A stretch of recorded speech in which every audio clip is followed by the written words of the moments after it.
एक महत्त्वाची बातमी। विधानसभा निवडणुकीच्या दरम्यान शरद पवारांच्या राष्ट्रवादीचे नेते माधव जाधव यांना मारहाण झालेली होती। या प्रकरणी पोलीस गार्डचा जबाब आता नोंदवण्यात आलेला आहे।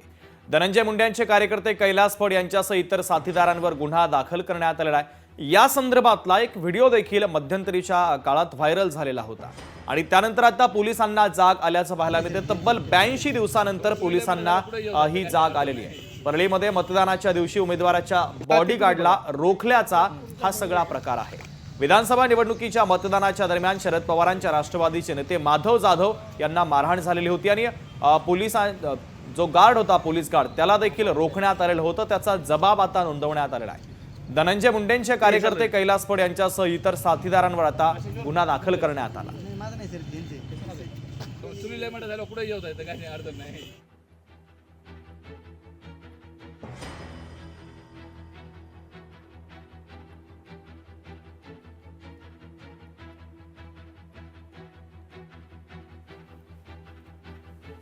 तर विधानसभा निवडणुकीच्या मतदानाच्या दरम्यान हा सगळा प्रकार घडलेला होता। या संदर्भातला एक व्हिडिओ देखील व्हायरल झाला होता।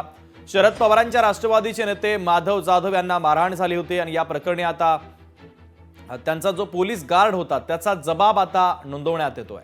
धनंजय मुंडेंचे कार्यकर्ते कैलास फड यांच्यासह इतर साथीदारांवर आता गुन्हा दाखल करण्यात आलाय। तब्बल 82 दिवसांनंतर पोलिसांना या प्रकरणाच्या संदर्भात जाग आल्याचं दिसतंय।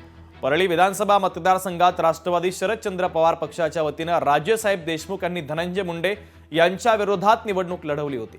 मतदानाच्या दिवशी राजेसाहेब देशमुख यांच्यासोबत असलेल्या माधव जाधव यांना बँक कॉलनी परिसरात धनंजय मुंडे यांचे कार्यकर्ते कैलास फड आणि त्यांच्या काही साथीदारांनी मारहाण केली होती आणि या संदर्भातला व्हिडिओ देखील व्हायरल झालेला होता आणि त्यानंतर आता पुन्हा एकदा हे प्रकरण समोर येत असल्याचं पाहायला मिळत आहे। सामाजिक कार्यकर्त्या अंजली दमानिया आपल्यासोबत जोडल्या जात आहेत। त्यांच्यासोबत या प्रकरणाच्या संदर्भात आपण चर्चा करूया। अंजलीताई, स्वागत आहे। तब्बल 82 दिवसांनंतर पोलिसांना या प्रकरणात जाग येत असल्याचं पाहायला मिळत आहे, कारण मध्यंतरी या प्रकरणाच्या संदर्भातली जी दमदाटी करण्यात आली, जी मारहाण करण्यात आली, त्याचे काही व्हिडिओ देखील समोर आलेले होते। तुम्ही आवाज उठवल्यानंतर पोलिसांना आता जाग येते? नाही, असे असंख्य व्हिडिओज आहेत। त्याच्यापैकी काही व्हिडिओज मी ट्विट केले होते आणि हा व्हिडिओ देखील ज्याच्यावर आता ही कारवाई झाली आहे, हा व्हिडिओ देखील ट्विट केला होता आणि त्याच्यावर इतका सगळ्या माध्यमांनी पण आवाज उचलल्यानंतर, कारण त्या कैलाश फडचे आपण अनेक व्हिडिओज दाखवले, कसे गोळीबार करायचे, कसा त्यांचा अक्षरशः छोटूसा मुलगा आहे पण त्याची सुद्धा दादागिरी किती मोठ्या प्रमाणावर चालायची ते आपण सगळं दाखवल्यानंतर इतक्या दिवसानंतर ही कारवाई झाली आहे। पण त्याचं कधी का होईना, म्हणजे एक चांगला ऑफिसर जर आला तर तो काय करू शकतो हे आज आपल्याला दिसतंय। तर माझी हीच विनंती आहे की आता ECI कडे असे तब्बल 20 ते 25 व्हिडिओज आहेत ज्याच्यात दिसतंय सरळ सरळ की बूथ रिगिंग बऱ्या मोठ्या प्रमाणात झालेलं आहे आणि ह्याची आता त्यांनी दखल घ्यावी आणि ECIनी परळीतली निवडणूक परत एकदा लावावी अशी मी त्यांना विनंती करते।